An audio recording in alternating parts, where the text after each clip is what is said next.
That's when I started making more interesting forms.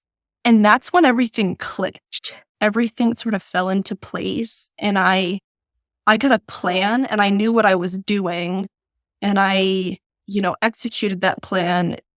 What is up, Shape Nation? This is Torres here. And on today's episode, I had the great pleasure of interviewing Jessie Shaw. Jessie makes some really incredible pottery, and she has a very great fascination with glaze combinations. In this episode, you will learn why Jessie has a fascination with glaze combination. You'll also learn about why Jessie takes frequent breaks and how that actually helps her with discovering her own unique voice with her pottery. You'll also learn about how Jessie uses pottery to help her with her own mental health.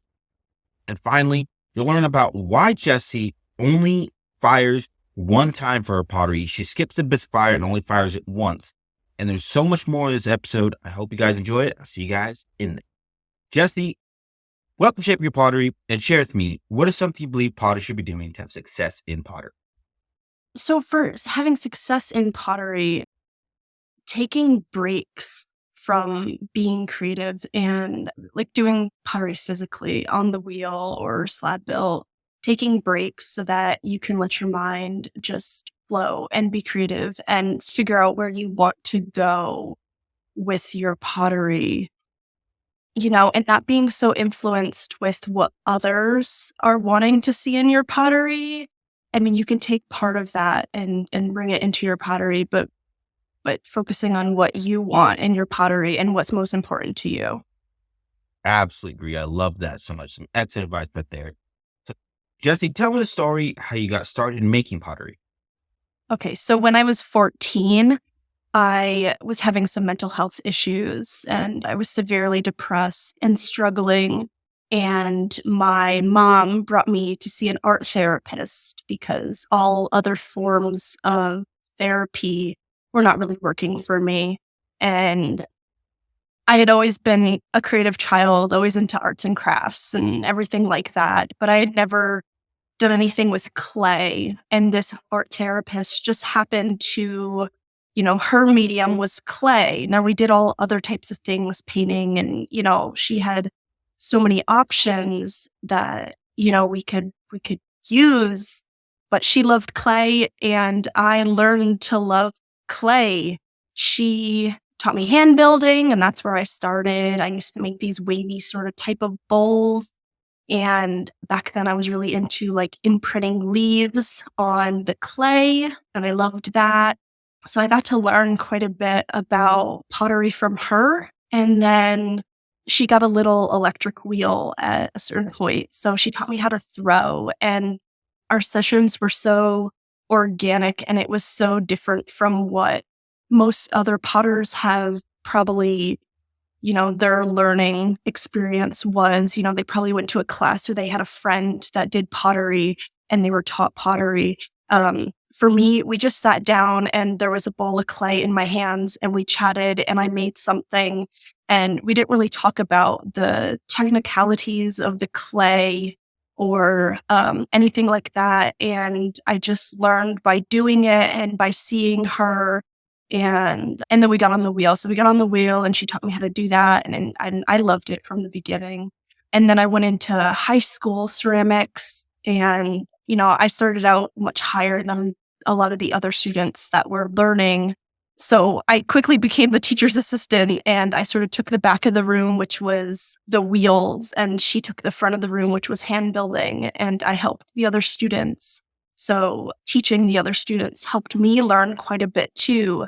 It's different from when, you're throwing and you're paying attention to what you're doing and then telling someone how to do it and showing them the hand shapes that they should be using or where they should be putting the pressure on their hands. It helps you when you're having to sort of really think about what do I do when I'm doing that with the clay? Like, how do I raise the walls? So it's sort of, high school ceramics sort of honed in all my ceramic knowledge. And then I had my own studio at my house at that time. And then I sort of dropped off the face of the world with ceramics and I gave it all up because I thought I was supposed to grow up and, be an adult.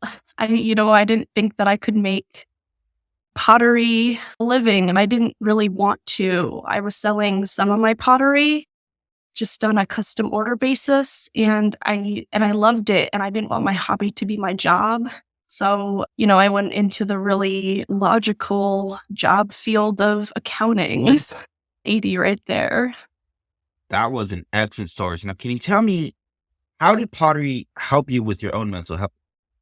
Oh, so there's something about feeling the clay in your hands and creating something with it that can be really healing. And also, there are studies done that showing when you're working with your hands and talking about issues or anything like that, it helps to just sort of make the conversations less awkward. And it helped me heal. It helped me heal. And yeah, the clay will always have a special place in my heart. And I think it always needs to be a part of my life. And I know that now. Yeah, and I will never give it up again. Now, earlier you mentioned that you thought you had to quit or start being an adult and quit ceramics. Can you tell me about the moment when you decided to leave your accounting job and go back into ceramics? Yeah, so it wasn't just one moment, but it was great. It was great realizing that that's what I had to do. So it started with, I had quite a bit of health issues. Okay, let me back up. So I worked for an accounting firm, and it was crazy. Overworked and extensive hours, especially during tax season. And, so many responsibilities and having so many clients, being responsible for them and them looking up to me. And it was so much of a weight on my shoulders. And it became too much. It was too much. And my health took a turn because of that stress that I was under. And I kept trying to keep with the job. But at a certain point, it became apparent that I couldn't stay at that job. It wasn't going to be sustainable for me or my life or my health. And I remember a conversation with a friend who came over here at my house, and we had a bonfire, and we were I had just gotten off of work, and I came home, we were trying to have a fire and relax. And I was just stressed and explaining how, I was working 60-hour weeks and, exhausted, and I didn't know what to do. And he said, "This sounds terrible. Why are you doing that?" And I was like, "I don't know." And it started the thinking process of, well, what else could I do? This is what I went to college for. This is, the path that I thought I was supposed to go down. Am I just going to give all this up because it's hard and I'm miserable? And so that's when the thoughts started about, well, what else could I do? Where's my side hustle? What should I be doing? And there were so many conversations after that with my husband and, just dumping all my thoughts on him on, what should I be doing? Where should I be going? What else could I be doing? I need to make money. And it just got to the point where my health was so bad that, I had to stop that job no matter what, even if I didn't have a plan.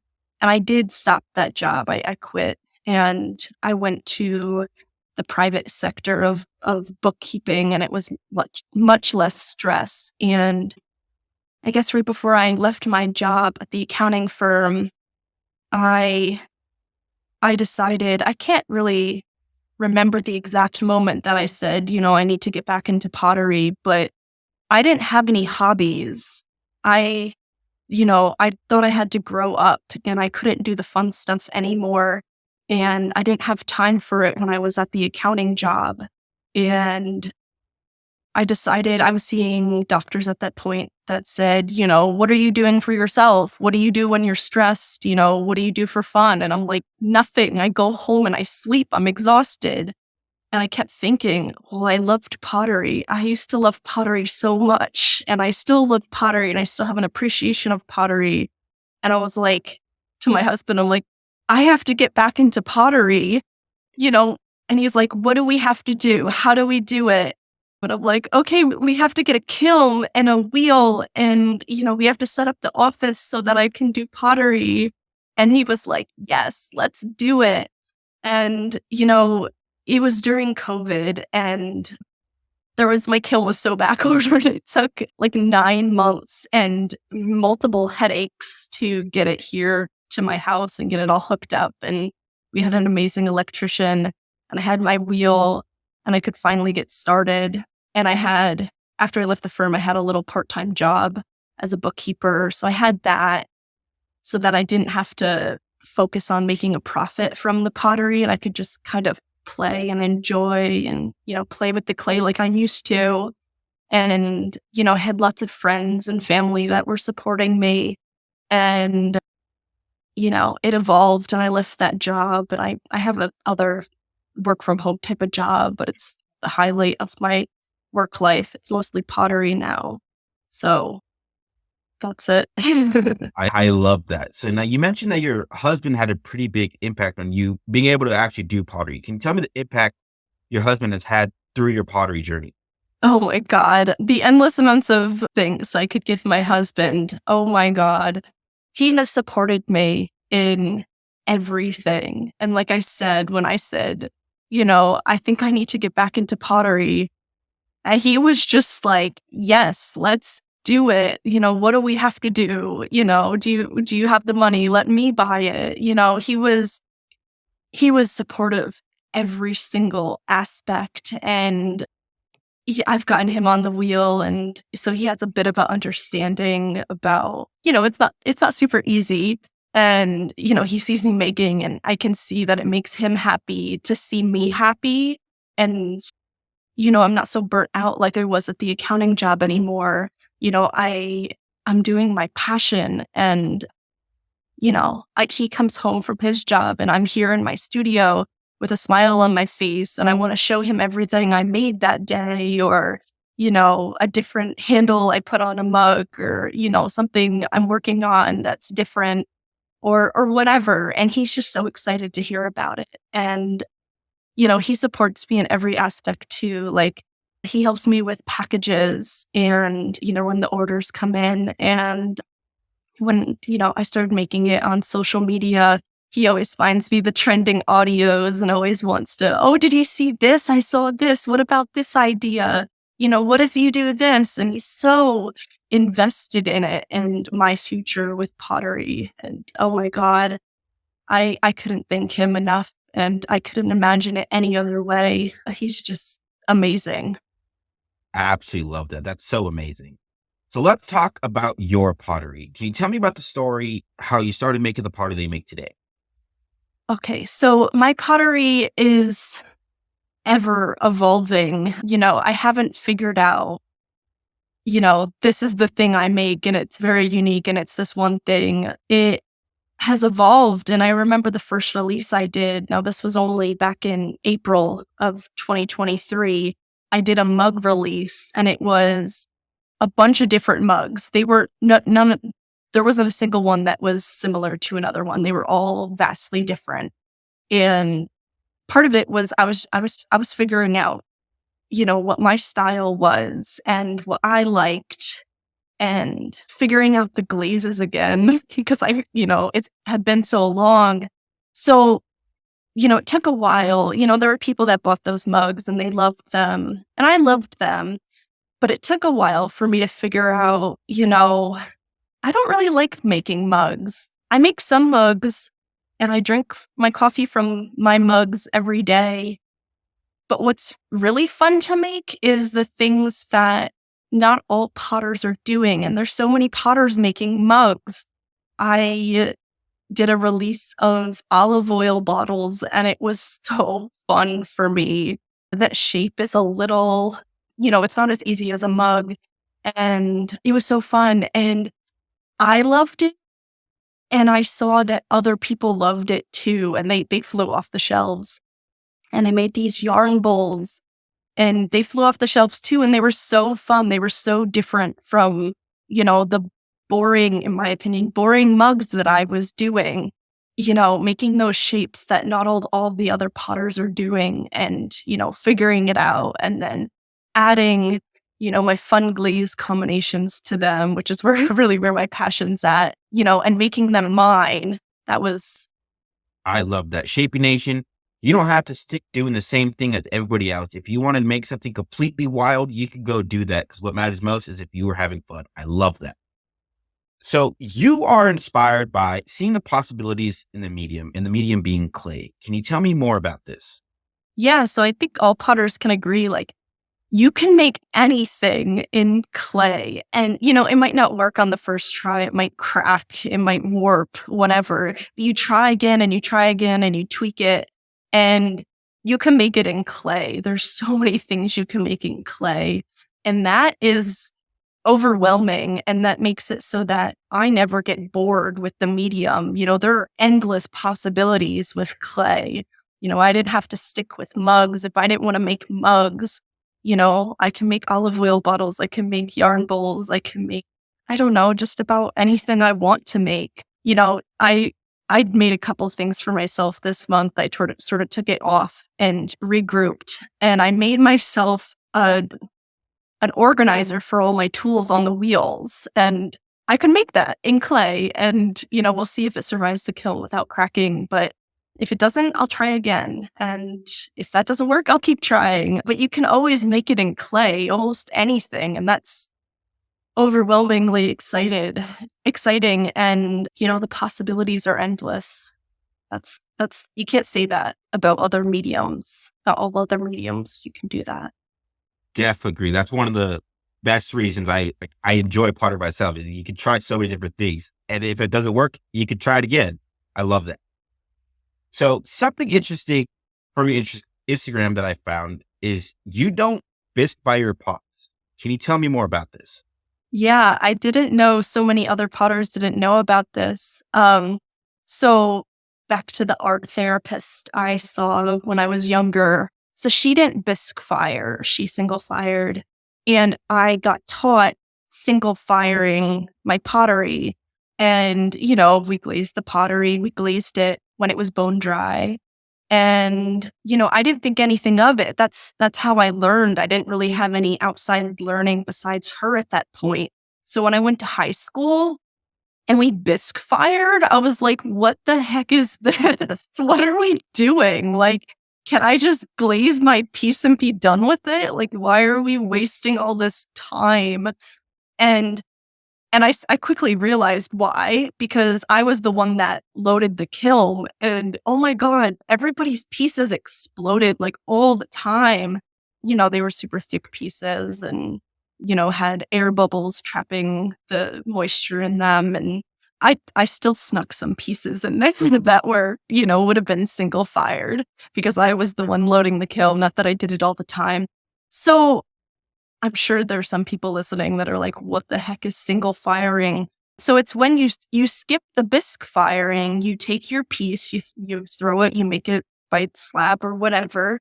I wait until my pieces are bone dry, but some people do it in the leather hard stage because it's not as fragile, but I've always done it bone dry and I've never had an issue.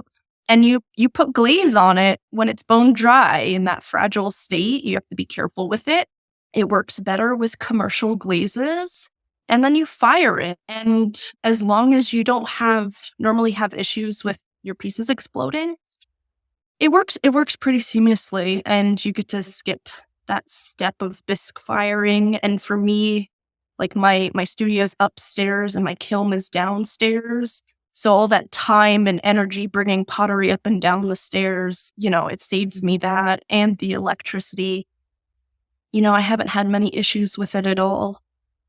I love that so much. So can you tell me, what does your firing schedule look like? Like, for example, most people will raise the temperature like every hour or so. So what does your firing schedule look like? Yeah, so I guess this answer isn't that interesting. So I have a Bailey kiln with a Bartlett controller, and all I do is do the slow, it's pre-programmed on there for slow glaze firing. And they don't tell me exactly what this, how they programmed the slow glaze firing. It takes about 8 hours to complete the firing. And for me, like from closing the kiln to opening it, it's about 24 hours. I let it cool off pretty slowly. I don't know what else I could say about that. I'm not sure what the pre-programming is. I love that. Simple. I love it. So let's talk about discovering your voice. Can you tell me about the moment when you knew you were heading in the right direction with your pottery? So I was sick in October of 2023 for the whole entire month. And before that, I had done, I did the mug release in April and I did some other little releases that didn't do that well, but I wasn't going to give up. I wasn't going to, no matter what, I wasn't going to give up. But I was sick and that gave me space. I wasn't throwing on the wheel. I was too sick for that, but I could lay in bed and I could still think and I could do research and I could, jot in my notebook ideas and glaze combinations and, decide where I really wanted to take my pottery and my business and the pieces that I wanted to make. And instead of those mugs and everything like that. And that's when I started making more interesting forms. And that's when everything clicked. Everything sort of fell into place. And I got a plan and I knew what I was doing. And I, executed that plan. And because of the time that I spent, figuring out all the kinks during that month and thinking and researching, it paid off in those, busy November and December months. And yeah, October was when I knew I was on the right track. And November and December was when I knew I really was on the right track. So now, at the beginning of this podcast episode, I asked the question, what does it take for potters to be successful in pottery? And you said taking a break. Would you say this experience helped you in realizing that? Yeah, completely. I thought I had to keep making pottery and I put myself on this schedule that I, had a release like every single month. And they were small releases, but I was like, I got to keep up and I have to have the consistency. And then, October happened and it was like, I can't make anything this month. And it was that break that instead of like just doing the work and being so in the work that I couldn't think outside of the box, it was sitting on my bed, thinking and, not having much to do that let my mind sort of wander and think about the possibilities and just look at it as a whole and really get on the right track with what I wanted to do instead of sort of just winging it, which is what I was doing before. And that break. And I to this day, because I said I was taking this month, it was like the later half of December and now into January that I was taking off. And that's because of October, because, after those busy months, I think the best things potters can do and artists in general is take a break until you feel the creative, energy flowing again and, until you feel inspired to make your craft again. Because if you're making pieces that, you're just making them to make them, people are going to sense that. People are not going to want your pieces that you don't have your heart and soul in. People are going to want the pieces that you're ecstatic about and you made from a point of high energy. And, it will show through your craft how you're feeling about, the pottery. Yeah, take breaks, 100%. I love that. Shaping Nation, sometimes the best solution is to simply take a break, take a step back from your work and look at it from a different perspective so you get new ideas and start creating new things. I love that. So you contribute your goals as an artist to understanding why you make ceramic. Can you tell me more about this? So this goes back to the mental health aspect and why I started making pottery. It started as something that I was doing over therapy and I came to love it and it helped me express feelings that I was having a hard time expressing. And, that feeling with the clay and my art therapist had a very organic approach to, all forms of art. And it was a very relaxed setting. And so when I stopped doing pottery and I went into accounting and I didn't do pottery anymore, it and my mental health paid. I was, depressed. I was burnt out.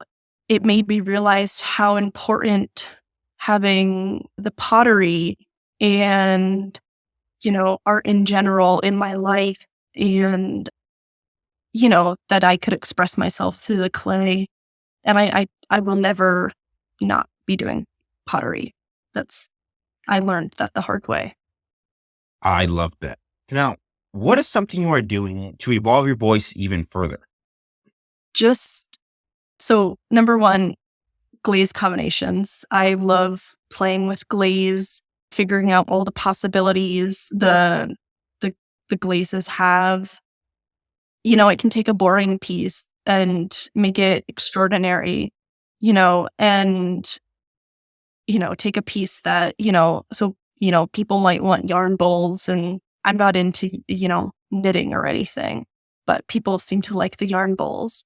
But how I make the piece mine is those glazes I put on it. That's what I'm excited about. And other people are excited, the people that actually want the yarn bowls are going to see those glazes and be excited about them too. Taking breaks, making different forms that not, that are isn't what all the potters are doing, like mugs. I keep beating on mugs, but they're just so overdone. Not that I, don't make mugs. There's multiple mugs on the shelf behind me that I made for myself. And I love mugs, but I don't want to be making mugs all the time. I love that. Now, what advice would you give to someone that is looking to discover their own unique voice with their pottery? Oh, figure out why you're doing pottery. For me, that's for my mental health. And also take breaks and rest. Let yourself be creative and have the space to be creative. Yeah, I think that's it. Some excellent advice with there. Jessie, it has been really great chatting with you today. And as we're coming to a close here, what is one thing you really want to hammer home with the audience today? Oh, don't be scared to pursue your passion, even if it feels like, it's not mainstream, or, your parents are going to be mad that you're, trying to do art. Don't be scared to just jump out there and do it. Do it scared. It could be even better than what you were imagining it was going to be. It could turn out amazing. And you're just not going to know until you do it. So just do it. Some excellent parting words of advice. Jessie, it was so great chatting with you today. And where can my audience go and learn more about you? So I'm on Instagram at Modern Fire Pottery. I'm on Facebook Modern Fire Pottery, and Etsy Modern Fire Pottery.